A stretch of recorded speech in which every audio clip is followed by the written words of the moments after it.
Convido os amados mais uma vez a abrir as suas Bíblias para o livro de Marcos, capítulo de número 11. Marcos, capítulo 11.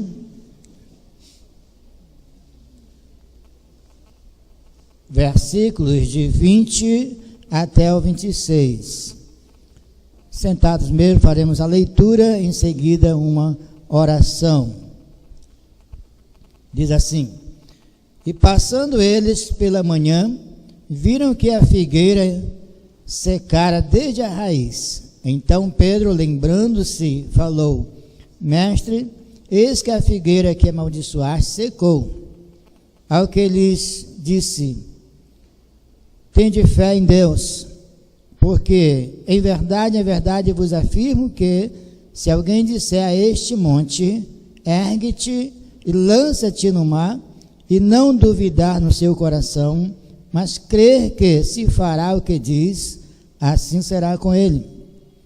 Por isso vos digo que tudo quanto em oração pedirdes, crede que recebestes, e será assim convosco. E quando estiverdes orando, se tiverdes alguma coisa contra alguém, perdoai, para que o vosso Pai Celestial vos perdoe as vossas ofensas.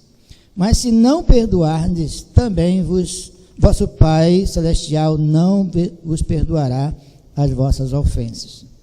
Querido Deus e Pai Celestial, graças te rendemos nesta noite, pela tua palavra lida aos nossos corações. Pedimos, ó Deus, que o Senhor nos conceda dos altos céus a sabedoria, a iluminação, o discernimento do teu Santo Espírito, Senhor, para que possamos absorvermos a tua palavra em nossas vidas, Senhor. Obrigado pela mesma, em nome de Jesus. Amém. Gostaríamos de meditar com os amados a respeito de o poder da fé. Fé é uma palavra abstrata, os irmãos sabem disso, né?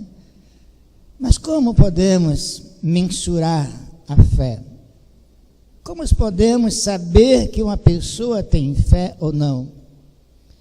Jesus andava ali com seus discípulos, e se você voltar a página um pouco, temos esse episódio em que ele, passando por uma estrada próximo de Betânia, ele encontrou na beira da estrada ali uma árvore, uma figueira, que era muito bonita, a sua aparência era bonita, mas a Bíblia diz que Jesus se aproximou dela, aqui no versículo 13 diz: aproximando-se dela, nada achou senão folhas, porque não era tempo de figos.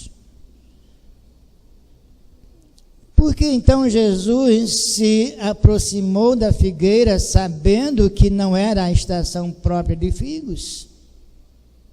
Por que será que Jesus procurou naquela figueira frutos na qual não era o tempo de dar frutos?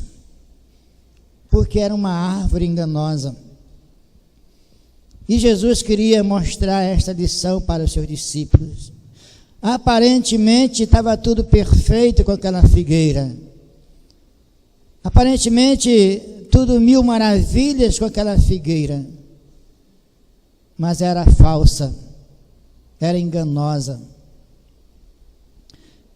No dia seguinte, diz aqui o texto, que eles passaram pela mesma rota ali, pelo mesmo itinerário, e Pedro observou uma coisa diferente naquela figueira. Aquela figueira havia secado, porque Jesus havia dito: nunca mais nasce de ti fruto algum. Você não vai mais enganar as pessoas. Ninguém pode enganar Deus, irmãos. Deus sabe todas as coisas. Jesus sabe todas as coisas. As pessoas eram enganadas por aquela figueira. Iam lá e, poxa, é estranho, não tem nada, não. Mas Jesus foi lá, não porque ele não sabia que não tinha, ele foi lá para mostrar que ele sabe todas as coisas.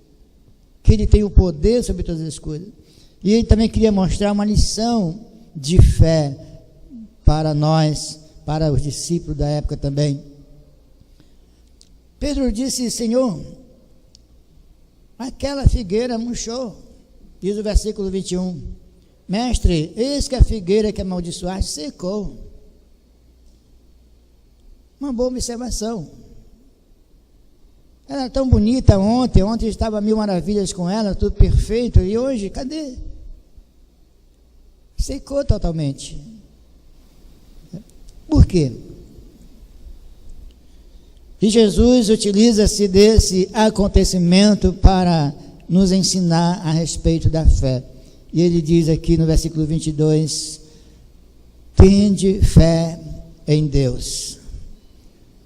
O que nós precisamos é ter fé em Deus. A fé, irmãos, ela está relacionada ao sobrenatural. A fé não é algo que nós possamos medir. A fé não é algo que nós podemos aferir em laboratório. A fé é algo que envolve o sobrenatural, o metafísica, aquilo que é muitas vezes incompreendido pelo ser humano. E a fé, ela exerce um poder tremendo na vida de uma pessoa. Muitas pessoas, nós conhecemos, pessoas que em estado terminal de câncer, por exemplo, médicos disseram a elas: olha, você tem alguns dias de vida só, vai para casa para morrer com os parentes. Conheço pessoas assim. Mas aquela pessoa desenvolveu uma fé extraordinária na sua vida, confiou em Deus, e aquela pessoa ficou simplesmente curada. Volta lá para fazer o exame para ver se realmente está curada. E a ciência atestou que realmente aquela pessoa ficou curada. Qual foi o remédio que tomou? Nenhum. O que você fez? Orei. Porque a fé, ela é sobrenatural. E Deus opera no sobrenatural. A fé é algo extraordinário, irmãos. É algo poderoso. A fé é algo também que não admite algumas coisas como dúvida. A fé, para ser exercitada, para ser operante em nossas vidas, também exige de nós algumas contrapartidas. Por que muitas vezes a nossa fé não é operante? Porque muitas vezes oramos e não recebemos. Porque muitas vezes não acontece conosco como acontece com alguma pessoa. Onde está o problema? Onde está o obstáculo? E Jesus nos ensina aqui. Primeiro passo, nós precisamos ter fé, não em nós, não na capacidade que temos de fazer alguma coisa, porque Jesus mesmo disse: sem mim nada podeis fazer. A fé não é algo que é olhada para dentro de nós, mas é olhado para cima, para o alto. Ela emana de Deus. Ela transcende. Ela é sobrenatural. Jesus não disse: tende fé na sua palavra. Existe até um livro aí escrito chamado A Palavra Tem Poder. Não sei se você já leu esse livro. Defendendo a teologia do determinismo, onde ensina que a pessoa, não, você tem que dizer isso vai acontecer. O positivismo, o humanismo, não, Deus, tu tem que fazer isso. A fé não deve estar em nós, nem na nossa capacidade. A fé deve estar em Deus, no Todo-Poderoso. Ele é capaz de fazer, Ele tem todo o poder, Ele pode todas as coisas, como Paulo diz, tudo posso naquele que me fortalece. Nele, disse o homem mais forçudo da história, Sansão, em Deus nós podemos fazer proezas. Falou isso quando ele destruiu um exército com mais de 1000 soldados, apenas com uma queixada, né? Um queixo de um burrinho, né? Uma arma simples, mas ele conseguiu destruir um exército. Mas como que isso acontece? É o poder de Deus operando na vida do homem, na vida de um ser humano. Jesus nos diz que a fé deve estar em Deus, é nele. É Ele que vai operar, é Ele que vai fazer as coisas acontecerem em nós, é Ele que vai mostrar o sobrenatural. Outra coisa que Jesus fala aqui, irmãos, versículo 23, não duvidar no coração. A fé não admite dúvida. A fé, para ser operante, para ser poderosa, não admite dúvida. O próprio conceito de fé, segundo Hebreus, diz que a fé é a certeza de coisas que se esperam. É termos a certeza de que aquilo que esperamos já aconteceu, já é fato consumado, e a convicção de fatos que não se vê. Ainda não vi acontecer, mas eu creio que vai acontecer, porque é Deus quem está operando, é Deus que está trabalhando para que isto aconteça. A fé não admite dúvida, diz a palavra do Senhor aqui. Não duvidar no seu coração. Muitas vezes, irmãos, a nossa fé, ela não é poderosa, ela não é operante, porque existe dúvida no nosso coração. Jesus disse que para que a fé seja operante, não deve existir dúvida em nosso coração. Será se Deus pode fazer isso mesmo? Será se isso vai acontecer mesmo?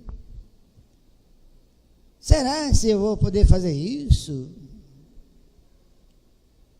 Irmão, sabe quem gosta de dúvida?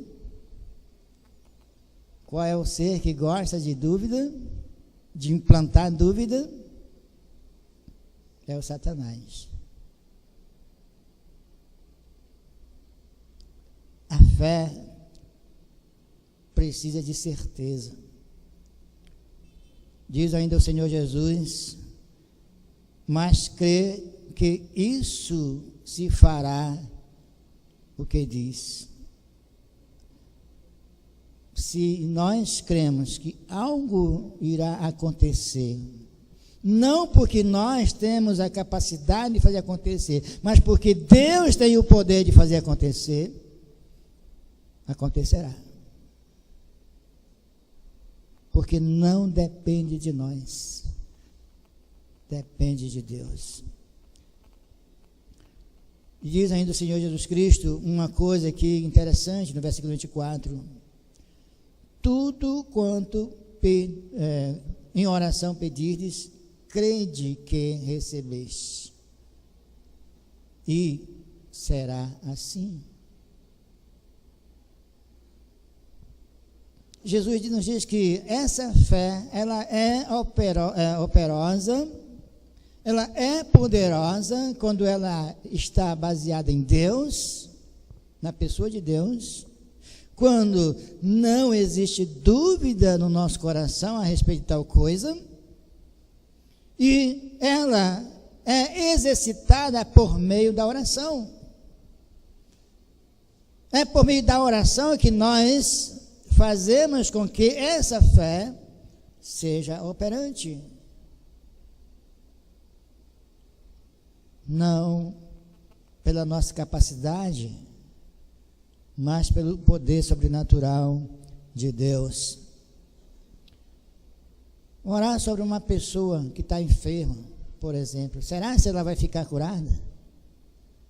Será que Deus pode salvar? Será que isso pode acontecer? São dúvidas que não podem existir em nossas vidas. A oração precisa ser feita com fervor, com confiança. Deus, eu preciso disso. E eu creio que Tu podes, Senhor, fazer isto por mim. Porque Tu é capaz de fazer isso. Não porque eu sou capaz, mas Deus é capaz de fazer acontecer aquilo que eu quero que aconteça. No versículo 25, o Senhor Jesus nos dá uma outra lição de algo que impede da nossa fé ser operosa, da nossa fé exercer o seu poder. E o que é? Diz o versículo 25: e quando estiveres orando, se tendes alguma coisa contra alguém, perdoai. O que impede a fé de ser operosa?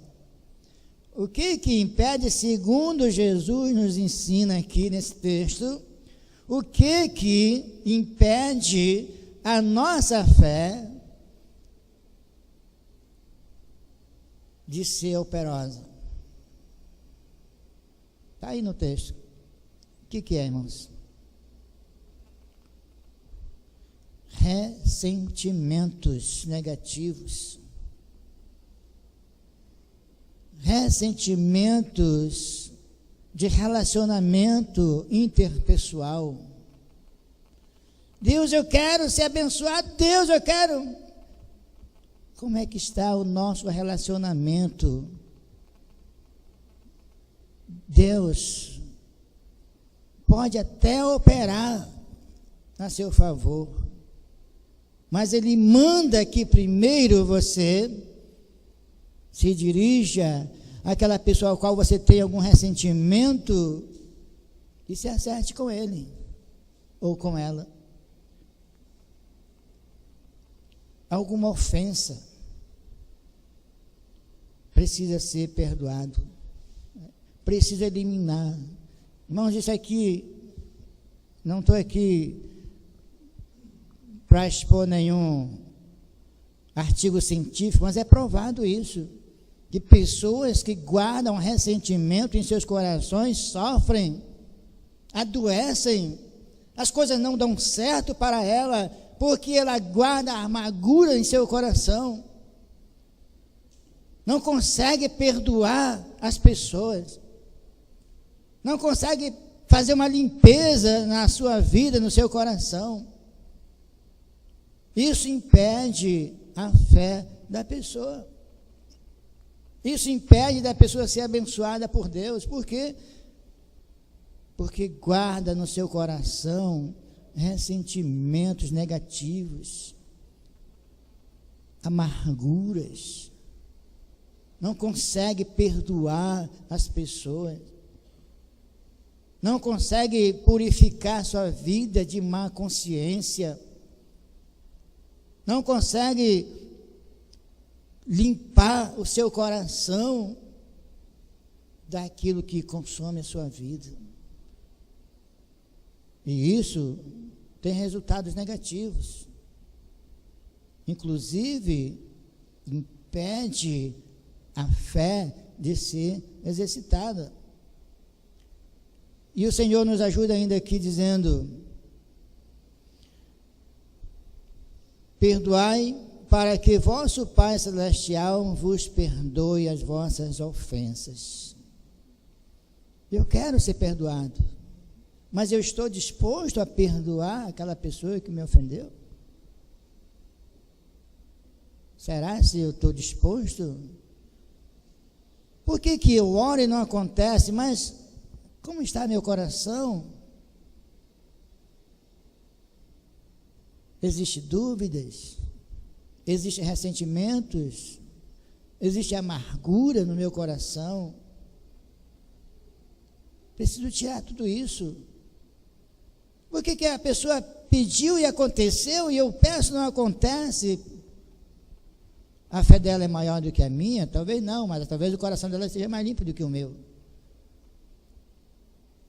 Talvez no coração dela não exista amargura, nem dúvida. E o Senhor diz aqui ainda no versículo 26, irmãos: mas se não perdoardes, também vosso Pai Celestial não vos perdoará. Não sou eu que estou dizendo, foi Jesus quem falou isso.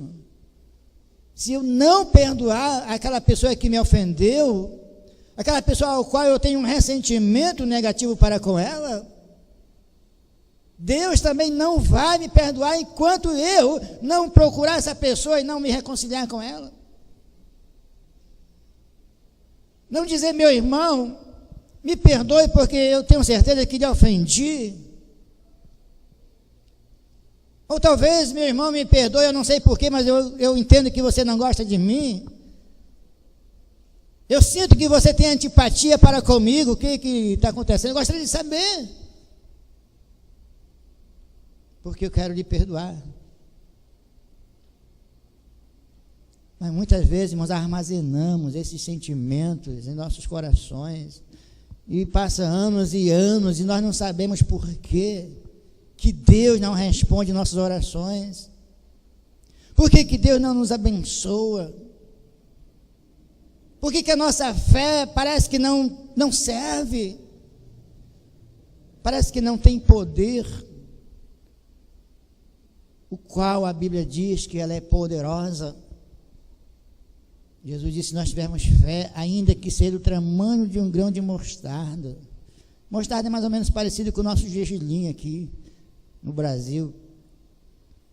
Podemos ordenar ao monte e ele se retirará ao mar.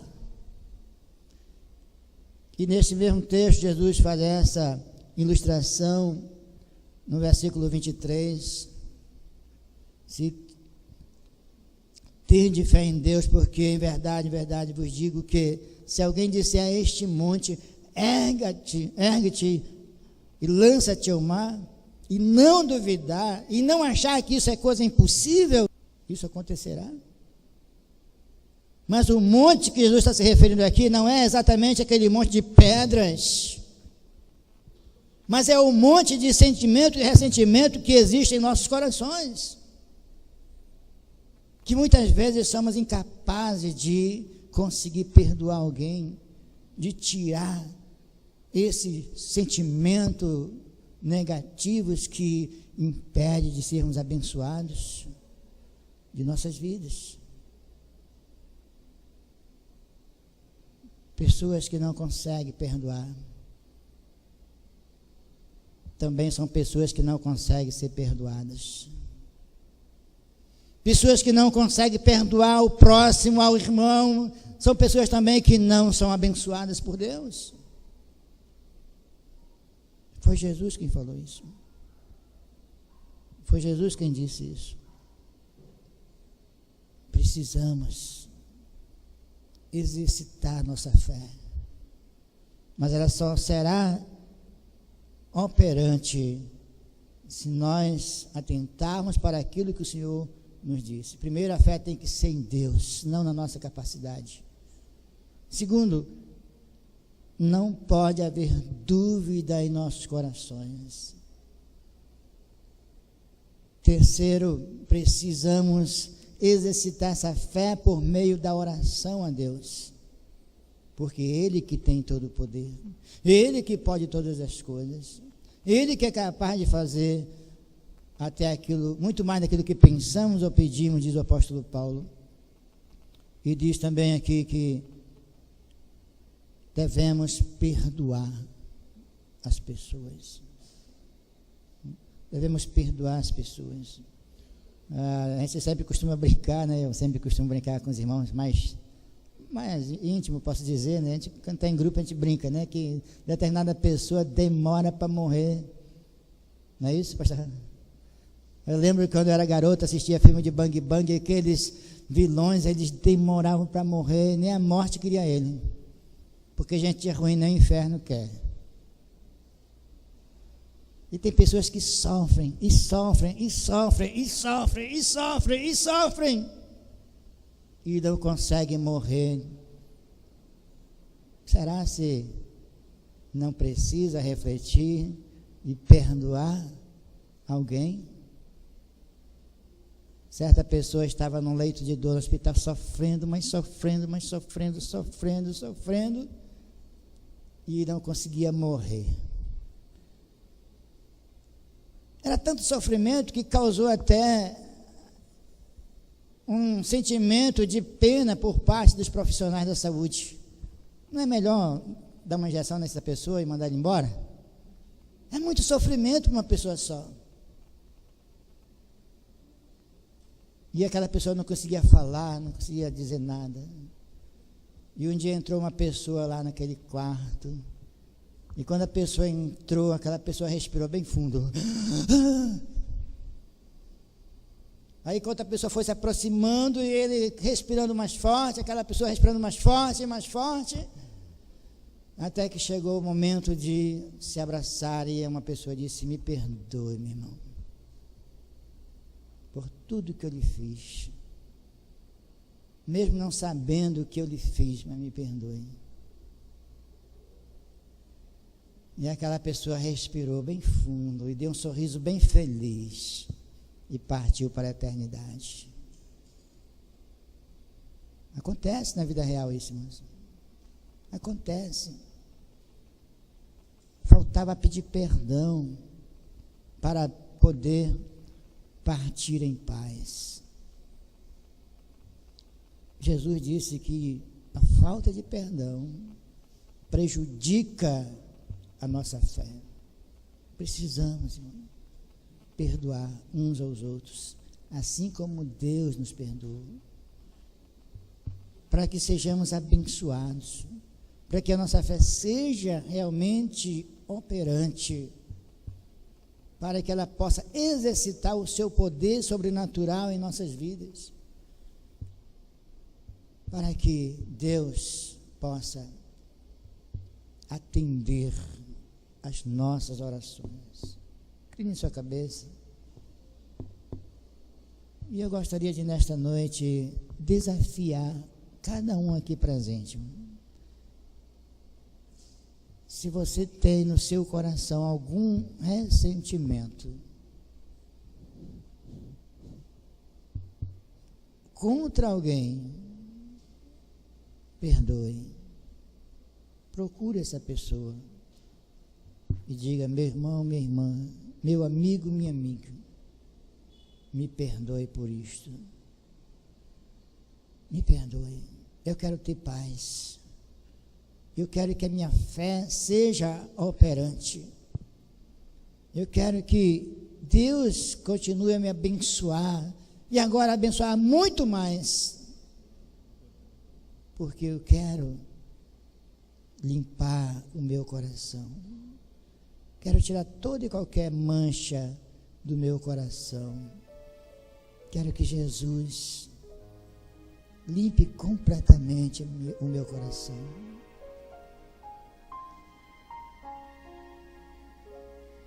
Deus conhece a sua vida. Deus sabe tudo sobre você. Deixa Ele agir na sua vida. Querido Deus e Pai Celestial, diante do Senhor, Pai, nós estamos aqui reunidos, ó Deus, simplesmente porque o Senhor é misericordioso, o Senhor é bondoso, o Senhor é amoroso, estendeu a nós o teu perdão, Senhor. Ó Deus, nos ajuda a perdoarmos aqueles que nos têm ofendido, que nos têm magoado, que muitas vezes, ó Deus, mesmo na sua inconsciência, ofende o seu irmão. Ó Deus, nos ajuda, Senhor, a abrir o nosso coração para recebermos também o perdão uns dos outros e especialmente do Senhor, no nome santo de Jesus. Amém. Deus abençoe a todos, irmãos, que tenhamos todos uma semana abençoada e vamos continuar refletindo